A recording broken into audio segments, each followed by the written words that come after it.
उन्होंने तो अपनी तकरीर में रिकन्सिलेशन की बात की है, सबको साथ लेके चलने की बात की है।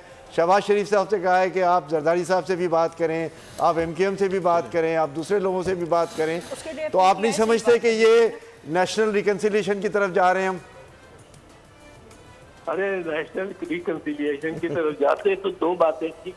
एक तो कि ये कहते कि जी जो मेजॉरिटी में है चाहे इंडिपेंडेंट मिलकर कहते हैं वो पार्टी बन के अगर मेजॉरिटी या लार्जेस्ट पार्टी बनते हैं तो उनका पहला हक बनता है हुकूमत बनाने का। मैं तस्लीम करता हूँ। दूसरा ये फिर वो कैदी नंबर 804 का भी तो कुछ जिक्र कर देते। आफ्टर ऑल कैदी तो कैद करे फैसले आए हैं उसके खिलाफ, जो ये साइफर का है और ये तोशा खाना का है और जो सबसे ही बेहुदा जो ये इद्दत केस और ये इतने बेहुदा फैसले हैं कि इनको तो अगर वो कोई हीलिंग हैंड बनना चाहते हैं नवाज शरीफ तो उन वोटर्स और उन पाकिस्तान के उन करोड़ों आदमियों को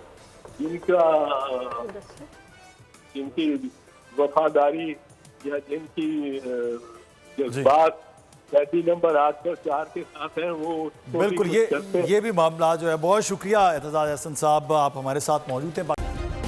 सब्सक्राइब करें और बेल दबाएं ताकि कोई खबर रह न जाए।